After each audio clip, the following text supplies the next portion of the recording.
ودوا لو تكفرون كما كفروا فتكونون سواء فلا تتخذوا منهم أولياء. وقال النبي صلى الله عليه وسلم لا تشرك بالله شيئا وإن قتلت أو حرقت أو كما قال عليه الصلاة والسلام. صدق الله مولانا العظيم وصدق رسوله النبي الكريم ونحن على ذلك لمن الشاهدين والشاكرين والحمد لله رب العالمين.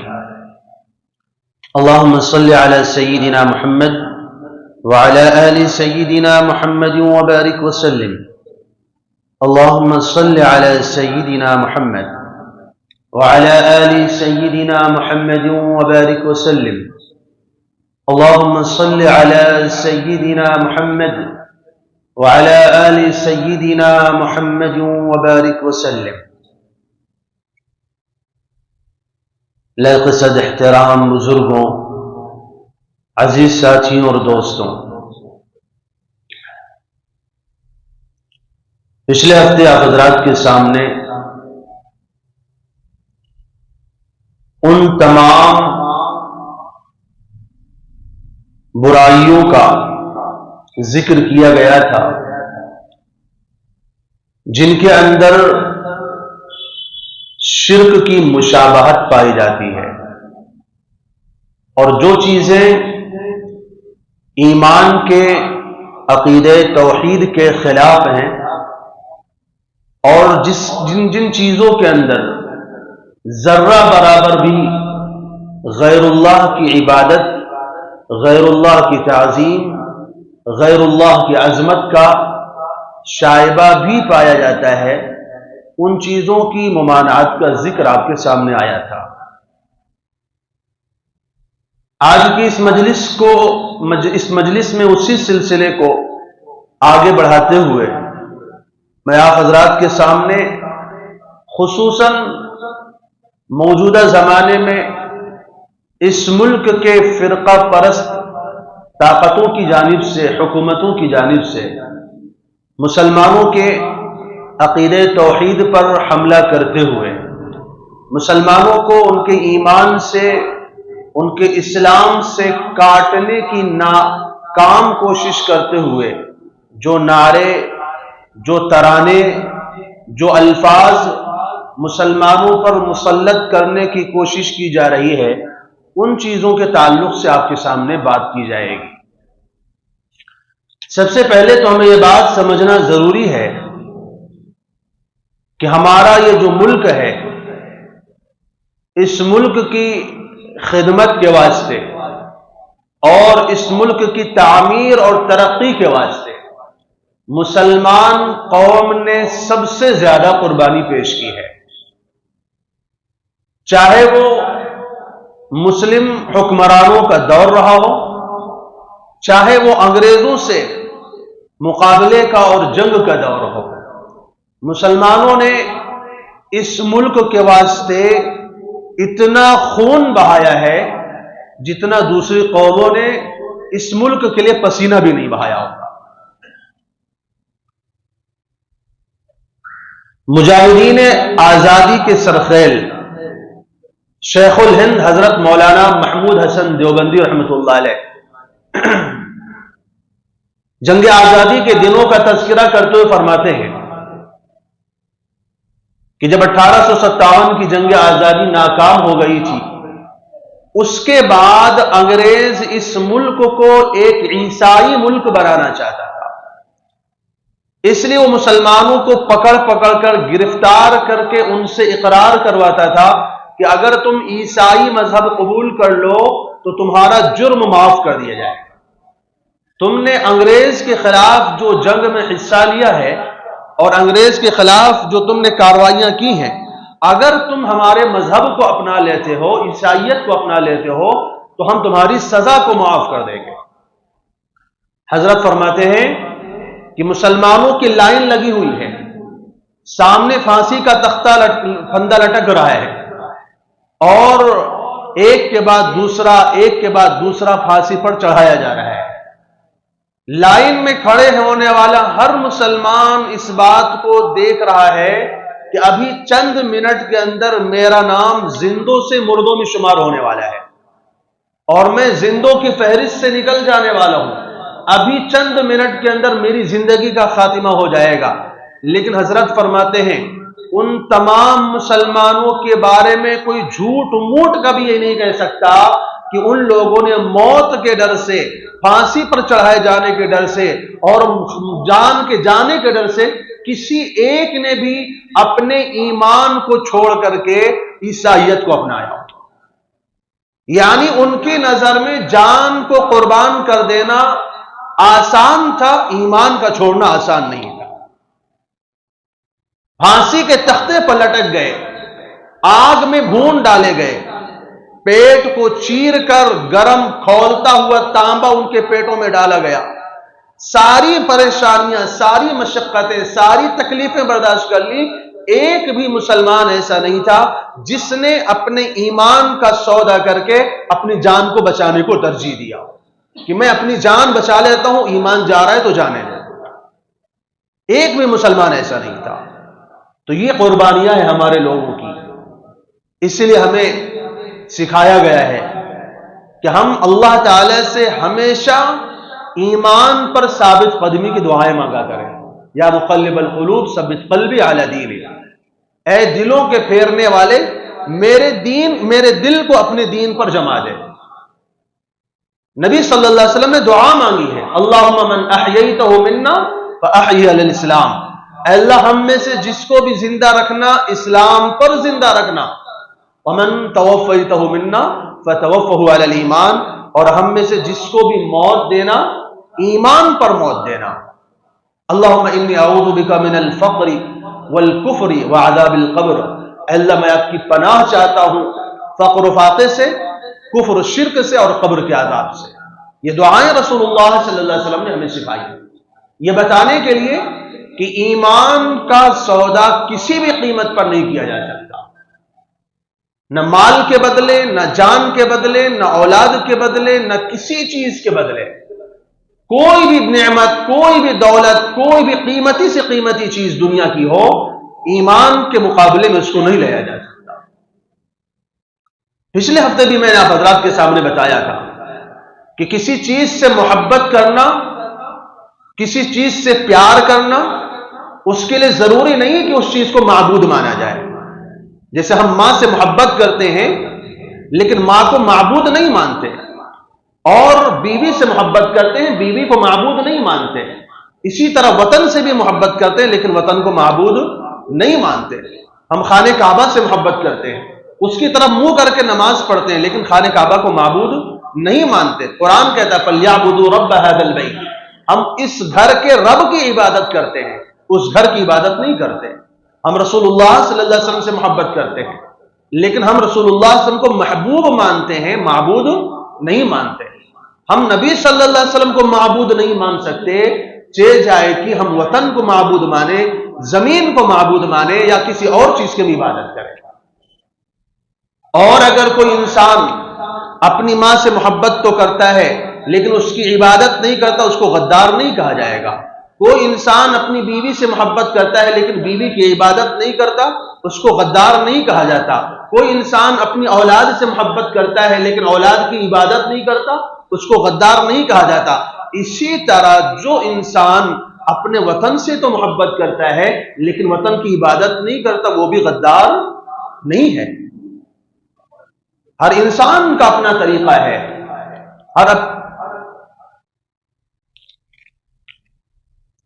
ہر انسان کا اپنا طرز ہے محبت کرنے کا، اور وہ انسان ہر ایک سے اسی انداز میں محبت کرتا ہے۔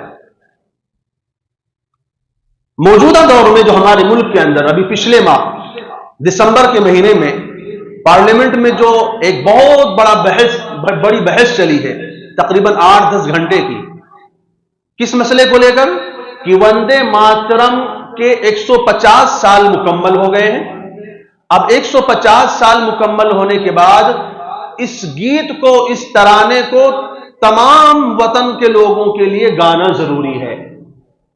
اس کے لیے باقاعدہ ایک ماحول بنایا جا رہا ہے, اس کے حق میں آوازیں اٹھائی جا رہی ہیں, اور اس چیز کو باقاعدہ وطن کی محبت سے جوڑا جا رہا ہے کہ گویا جو یہ نعرہ گائے گا وہ وطن سے محبت کرنے والا ہے, جو یہ نعرہ نہیں گائے گا وہ وطن سے محبت کرنے والا نہیں ہے. حالانکہ میں نے کہا کہ ہمارے لوگوں نے اس ملک کے لیے جانیں قربان کی, اس ملک کے لیے جیلیں کاٹی ہیں, خون دیا ہے, جیل اور کالا پانی کی جیل کاٹی ہے, مالٹا کی جیلیں کاٹی ہیں, پھانسی کے تختوں پر لٹکے ہیں. یہ ہماری اس ملک سے محبت کی علامت ہے. اور جن لوگوں نے اس ملک کی آزادی کے لیے, اس ملک کی ترقی کے لیے جن لوگوں نے اپنے پاؤں میں کانٹا بھی نہیں چبھوایا, بلکہ جب انگریزوں سے جنگ چل رہی تھی تو جو لوگ انگریزوں کی مخبری کیا کرتے تھے, انگریزوں کے تلوے چاٹا کرتے تھے, ان کی غلامی کیا کرتے تھے, آج وہ لوگ مسلمانوں کو غدار بتاتے ہیں اور خود کو وطن پرست بتاتے ہیں, خود کو محب وطن بتاتے ہیں, یہ کہہ کر کے کہ دیکھو یہ نعرہ یہ نہیں لگا رہے لہذا یہ وطن سے محبت کرنے والے نہیں. تو اس نعرے کے تعلق سے اس کا پس منظر ہمیں جاننا ضروری ہے. مورخین کہتے ہیں کہ یہ نعرہ سب سے پہلے 1875 میں لکھا گیا, اور اس کو لکھنے والا ایک شخص تھا جو باقاعدہ مسلم دشمنی کے لیے مشہور تھا. اس نے اس نعرے کو وضع کیا. اس کے بعد ربندر ناتھ ٹیگور نے کانگریس کے ایک جلسے میں اس نعرے کو گایا. پھر کچھ لوگوں نے اس نعرے کو باقاعدہ قومی ترانے کے طور پر پیش کرنے کے لیے جد و جہد کو شروع کی کہ اس نعرے کو قومی ترانہ بنایا جائے. تو کہتے ہیں 1937 میں ربندر ناتھ ٹیگور نے خود سبھاش چندر بوس کو باقاعدہ خط لکھا کہ اس نعرے کے اندر درگا کی پوجا کی بات کی گئی ہے, اس نعرے کے اندر مورتی کی پوجا کی بات کی گئی ہے, اور آپ کسی مسلمان سے یہ تصور نہیں کر سکتے, کسی مسلمان سے آپ یہ اس بات کا جو ہے اس کو اس بات پر مجبور نہیں کر سکتے کہ وہ 10 ہاتھوں والی درگا کی پوجا کرے, کیونکہ مسلمان ایک خدا کی عبادت کرتا ہے. لہذا اس نعرے کو قومی ترانے کے طور پر آپ پیش نہیں کر سکتے, قومی ترانے کے طور پر اس کو وضع نہیں کیا جا سکتا. کہتے بعد میں بڑی بحث مباحثے کے بعد 2 نعروں کے درمیان تقابل ہوا, آخرکار جن گن من والے نعرے کو قومی ترانے کے طور پر پیش کر دیا گیا. لیکن چونکہ اس نعرے کے ماننے والے اس زمانے سے موجود تھے, اس لیے وقتاً فوقتاً اس نعرے کو لے کر آواز اٹھائی جاتی رہی. اور اب چونکہ فرقہ پرست طاقتوں کی حکومت آ چکی ہے اور ہر جگہ میں حکومت کے ہر شعبے میں وہ قابض ہو چکے ہیں, اس لیے وہ اس نعرے کو قومی ترانے کے طور پر پیش کرنا چاہتے ہیں. تو ہمارے لیے ضروری ہے کہ ہم اس نعرے کی حقیقت کو جانیں, اس نعرے کے مفہوم کو جانیں, اس نعرے کی سچائی کو جانیں, تاکہ پتہ چلے کہ اس نعرے میں کہا کیا گیا ہے. اس لیے میں آپ کے سامنے باقاعدہ اس نعرے کا لفظی ترجمہ پیش کرتا ہوں تاکہ آپ کو معلوم ہو کہ مسلمان کے لیے یہ نعرہ اپنی زبان سے بولنا اس کے ایمان کے واسطے کتنا خطرناک ہے. چنانچہ کہتے ہیں کہ جہاں سے یہ نعرہ شروع ہوتا ہے وندے ماترم کا, اس کا ترجمہ کیا ہے؟ میں تیری عبادت کرتا ہوں, میں تیری عبادت کرتا ہوں, اے میرے اچھے پانی, اچھے پھل, بھینی بھینی خوشبو, خشک ہواؤں والی, شاداب کھیتوں والی میری ماں. وطن کو میری ماں سے کہا گیا, لیکن شروع میں کیا اقرار کیا ہے؟ میں تیری عبادت کرتا ہوں, حسین چاندنی سے روشن, شگفتہ پھولوں والی, گنجان درختوں والی, میٹھی ہنسی والی, میٹھی زبان والی, خوشی دینے والی. الفاظ سنیے, خوشی دینے والی, برکت دینے والی میری ماں, میں تیری عبادت کرتا ہوں. تمہیں کروڑ لوگوں کی پرجوش آوازیں, 60 کروڑ بازوؤں میں سمیٹنے والی تلواریں, کیا اتنی طاقت کے بعد تو کمزور ہے؟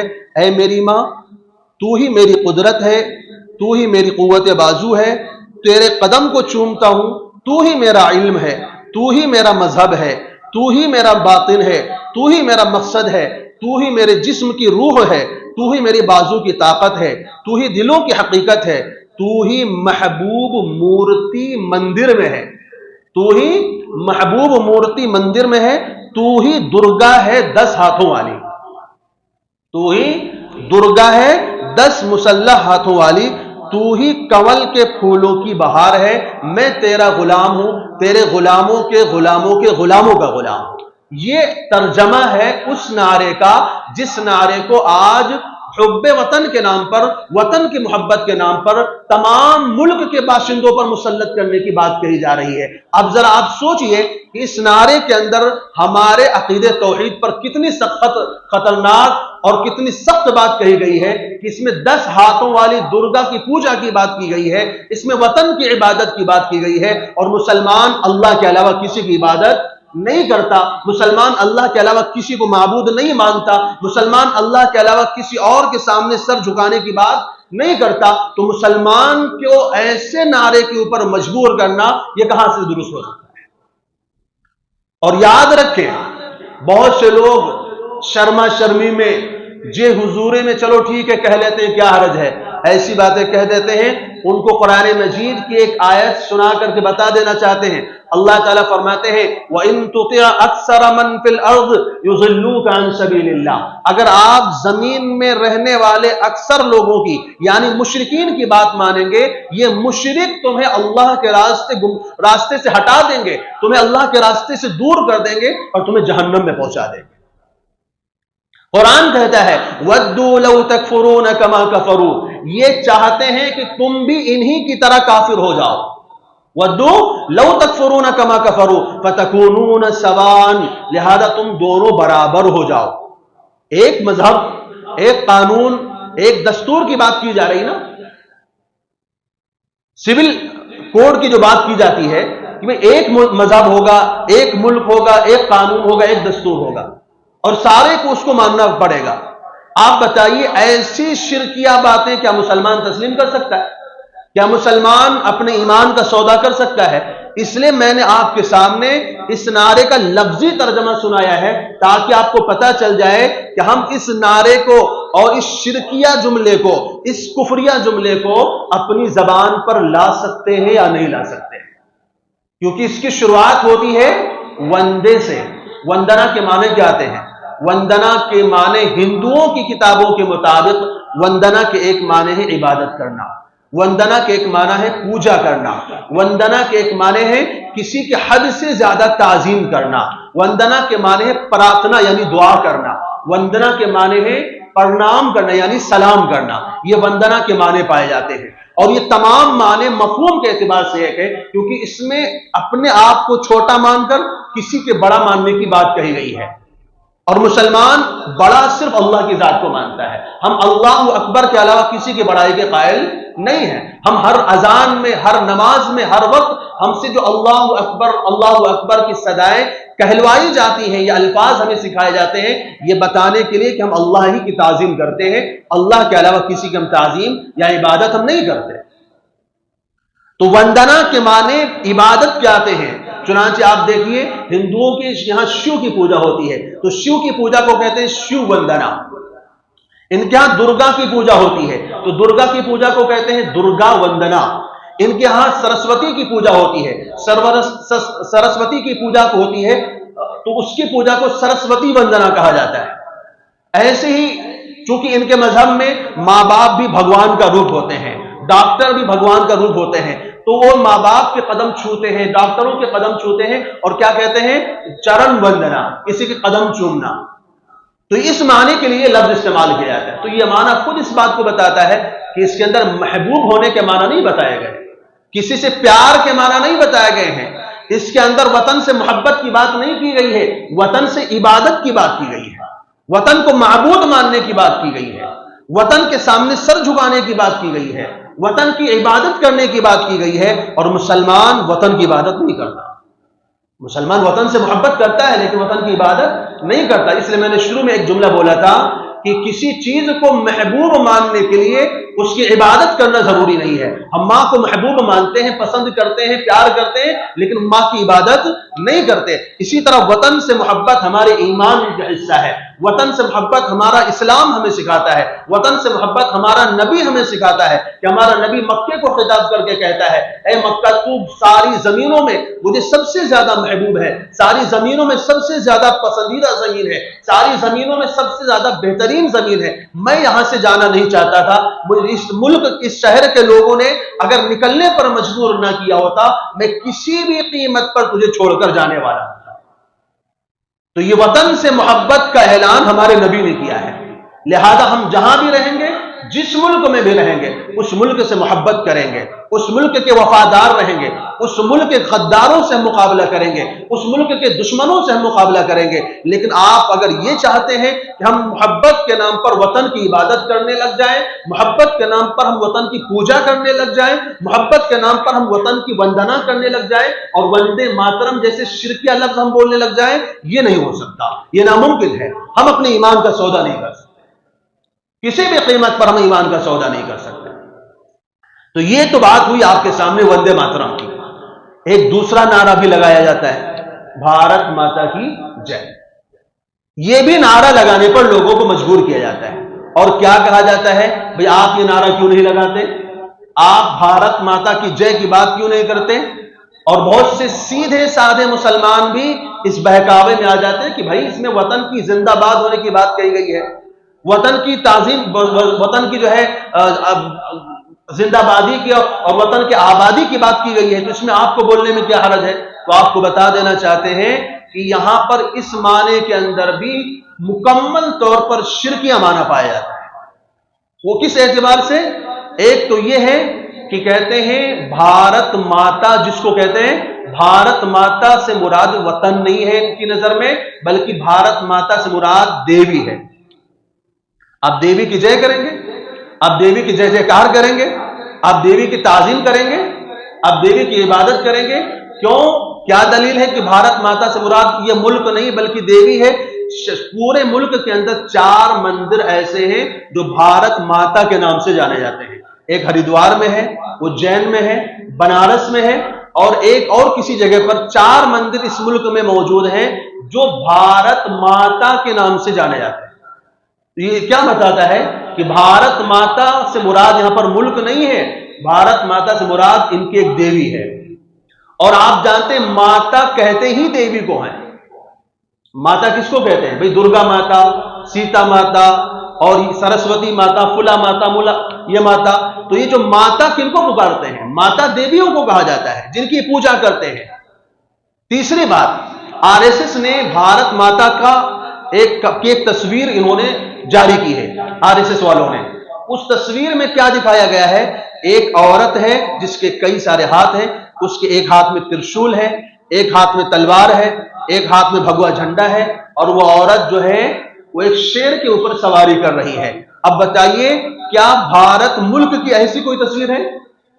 کیا بھارت ملک کے پاس، کیا ہمارے بھارت کا نقشہ کسی عورت کی شکل کا ہے؟ کیا ہمارے بھارت ملک کا جو نقشہ ہے وہ اس کے اندر کوئی عورت کی تصویر پائی جاتی ہے؟ اگر آپ تصویر پیش کر رہے ہیں، عورت کی شکل پیش کر رہے ہیں جو ہو بہو درگا کی شکل ہے، تو یہ تو دیوی کی بات ہو گئی. آپ دیوی کی جےکار کے نعرے ہم سے لگوانا چاہتے ہیں. اور آخری بات سمجھنے کی یہ ہے، ہمارے ملک کا نام بھارت ہے. کس کے نام پر ہے؟ ایک راجا تھے بھرت، ان کے نام پر اس ملک کا نام بھارت ہے. تو اب بھارت جو راجا تھے وہ مرد تھے کہ عورت تھے؟ وہ تو مرد تھے. اور آپ کہہ رہے بھارت ماتا، تو آپ بھارت پتا کہتے تو سمجھ میں آتی تھی بات. آپ تو بھارت ماتا کی بات کر رہے ہیں نا. اور بھارت ملک، ہمارے ملک کا نام جو بھارت ہے وہ مرد کے نام پر ہے، عورت کے نام پر نہیں ہے. تو پتہ یہ چلا کہ آپ جس ماتا کا نعرہ ہم سے لگوانا چاہتے ہیں وہ ملک کا نعرہ نہیں ہے، وہ دیوی کا نعرہ ہے. وہ کسی بت کا نعرہ آپ ہم سے لگوانا چاہتے ہیں. اس لیے میں نے کہا کہ بھارت ماتا کی جے کا لفظ، اور جے کے معنی کیا ہے؟ جے کے معنی تو زندہ باد کے آتے ہیں، اور جے کے ایک معنی ہے زندہ رہنے والی ذات. اور زندہ رہنے والی ذات ہماری نظر میں اللہ لا الہ الا هو الحی القیوم، ہمیشہ زندہ رہنے والی ذات صرف اللہ کی ہے. اور جے کا لفظ جو ہے وہ 2 لفظوں سے بنا ہے. اس کے معنی ہے اندر کی جیت. یعنی جے کا جو لفظ ہے اس کا جو مفہوم بتایا گیا ہے سنسکرت میں وہ اندر کی جیت کی معنی میں بتایا گیا ہے. تو گویا کہ اس میں اندر کی جیت کی بات ہم سے کہلوائی جا رہی ہے. تو ایک تو اس میں درگا کی بات آتی ہے، اس میں دیویوں کی پوجا کی بات آتی ہے، اس میں دیویوں کی تعظیم کی بات آتی ہے. اس لیے ان تمام برائیوں کی وجہ سے ایسا نعرہ لگانا ہمارے لیے جائز نہیں ہے. اس میں ملک سے محبت کی بات نہیں بلکہ کسی دیوی کی، کسی مورتی کی جیکار کی اور اس کی تعظیم کی بات کی جا رہی ہے. اس لیے علماء کہتے ہیں کہ یہ نعرہ لگانا جائز نہیں. اس طرح کے کوئی الفاظ بولنا جس کی وجہ سے ہم شرک میں مبتلا ہو جائیں. بھائی جب ہم اپنے نبی کی عبادت نہیں کر سکتے، جب ہم اپنے نبی کو معبود نہیں مان سکتے تو پھر نبی کے بعد اور کون بچتا ہے کہ جس کی ہم عبادت کریں گے، جس کی ہم پوجا کریں گے. اس لیے ہم نے کہا کہ چونکہ ہمارا مذہب عقیدہ توحید والا ہے، آپ اچھی طرح بات سمجھ لیں کہ ہمارا جو مذہب ہے وہ ایک معبود کی بات کرتا ہے. ہم ایک معبود کی عبادت کرتے ہیں، ہم ایک کے علاوہ کسی کے قائل نہیں ہیں. ہندوؤں کا جو مذہب ہے اس کے اندر شرک کا معنی پایا جاتا ہے، وہ بہت سارے معبودوں کی عبادت کی بات کرتا ہے. تو اسلام میں اور ہندوؤں میں جو بنیادی فرق ہے وہ اسی بات کا ہے کہ اسلام ایک خدا کی عبادت کرتا ہے اور ہندو مذہب کئی خداؤں کی عبادت کی بات کرتا ہے. تو یہ جو بنیادی فرق ہے یہ اصل ہمارے ٹکراؤ کی وجہ ہے. لہذا ہم ان تمام چیزوں کی عبادت سے ہم انکار کرتے ہیں، براز ظاہر کرتے ہیں جن کی وہ لوگ عبادت یا پوجا کرتے ہیں، کیونکہ ہمارے اندر ایک عبادت، ایک معبود کی عبادت کی بات آتی ہے. عام طور پر اس نعرے کو لے کر، اس طرح کے الفاظ کو لے کر کے دھوکہ دینے کی کوشش کی جاتی ہے کہ جنگ آزادی کے جو ہیرو تھے وہ لوگ وندے ماترم کا نعرہ لگایا کرتے تھے. اب اس کے تعلق سے بھی آپ کو ایک بات ذہن میں بٹھانا ضروری ہے کہ اگر جنگ آزادی کے ہیرو نے، اس کے جو سپوتوں نے، جنگ آزادی کے مجاہدوں نے یہ نعرے لگائے تھے تو چند سوالات ہیں. کیا جنگ آزادی صرف ہندو مذہب کے لوگوں نے لڑی ہے؟ کیا جنگ آزادی مذہب کے لیے لڑی گئی ہے کہ ملک کے لیے لڑی گئی ہے؟ ظاہر سی بات ہے جنگ آزادی تو ملک کے لیے لڑی گئی ہے، مذہب کے لیے تو لڑی نہیں گئی ہے. دوسری بات یہ ہے، آپ کہتے ہیں کہ جنگ آزادی کے جو لیڈران تھے، جو جنگ آزادی کے مجاہدین تھے، سپاہی جو تھے، وہ وندے ماترم کا نعرہ لگایا کرتے تھے. وندے ماترم کا نعرہ 1875 میں لکھا گیا اور اس سے پہلے 1857 میں جنگ آزادی جو اس ملک کی سب سے بڑی جنگ تھی وہ ہو چکی تھی. تو جو جنگ اس نعرے کے لکھے جانے سے پہلے ہی کئی سال پہلے ہو چکی تھی، اس جنگ میں شامل ہونے والے کون سا نعرہ لگایا کرتے؟ آپ لوگوں کو دھوکہ دینے کی کوشش کر رہے ہیں نا. یہ حکومت لوگوں کو یہ بتا رہی ہے کہ یہ نعرہ ان لوگوں کا تھا جو جنگ آزادی لڑ رہے تھے. سوال یہ پیدا ہوتا ہے کہ جب یہ نعرہ 1875 میں لکھا گیا تو 1857 کی جنگ آزادی والے کون سا نعرہ لگا رہے تھے؟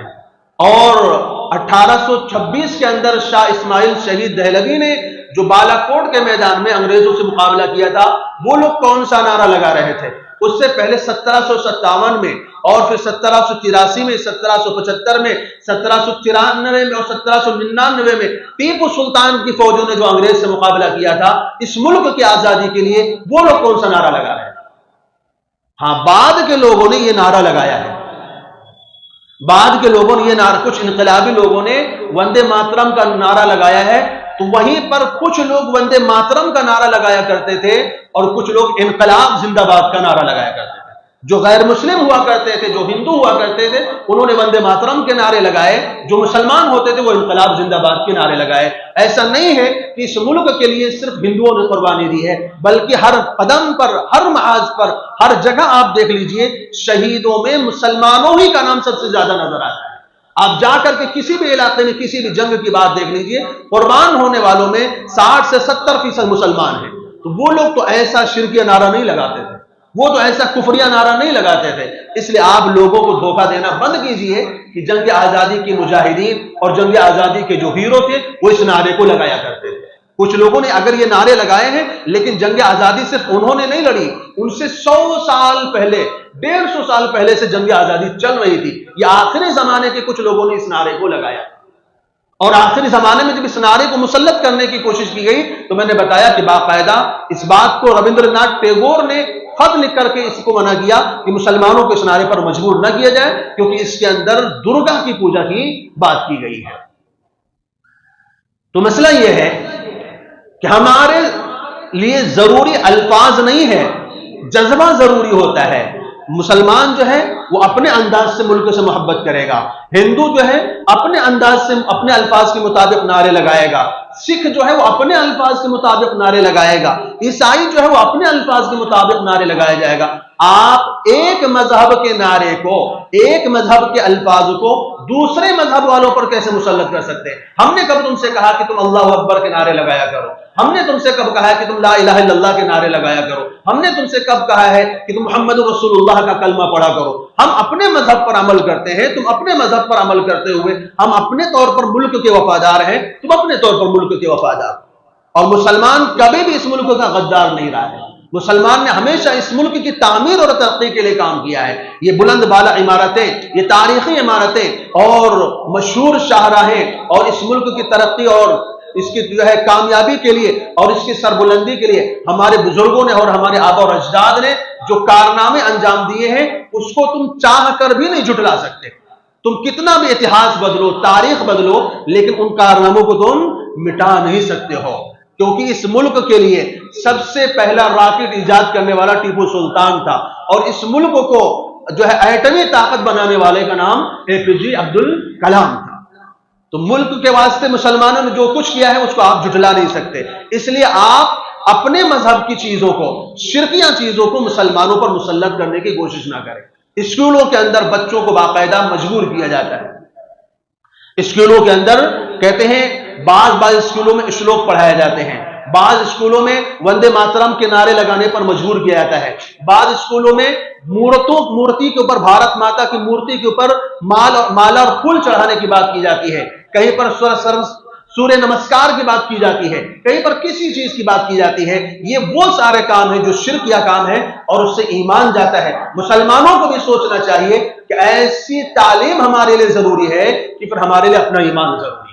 ہمیں یہ فیصلہ کرنا پڑے گا، ہمیں سوچنا پڑے گا، ہمیں سمجھنا پڑے گا کہ دنیا کی ترقی، دنیا کی تعلیم اور دنیا کی جو ہے تمدن اور تہذیب ہمارے لیے ضروری ہے، کہ اس کو حاصل کرنے کے لیے ہم اپنے ایمان کا سودا کر لیں، اپنے عقیدے کا سودا کر لیں، اللہ کو خیرآباد کر دیں، رسول کو چھوڑ دیں، اسلام کو چھوڑ دیں اور کفر کو اپنا لیں، شرک کو اپنا لیں۔ کیا یہ سودا ہمیں منظور ہے؟ اور اس کے نتیجے میں پھر ہمیشہ ہمیشہ کی جہنم ہمارا مقدر ہو جائے، ہمیشہ ہمیشہ کی جہنم کے لیے ہم جو ہے نامزد کر دیے جائے، یہ ہمیں منظور ہے کہ پھر ایسے وقت میں پھر ان کا مقابلہ کریں اور اپنے ایمان کی، اپنے عقیدے کی، اپنے اسلام کے ہم تحفظ کریں۔ لہذا ہر وہ چیز، ہر وہ نعرہ، ہر وہ ترانہ، ہر وہ عمل، ہر وہ حرکت جو ہمیں اسلام سے، ایمان سے اور ہمارے عقیدے توحید سے دور کرنے والی ہوگی، ہم اس کی مخالفت کریں گے، ہم اس کے خلاف کھڑے ہوں گے، ہم اس چیز کو تسلیم کرنے کے لیے کسی بھی قیمت پر تیار نہیں ہیں۔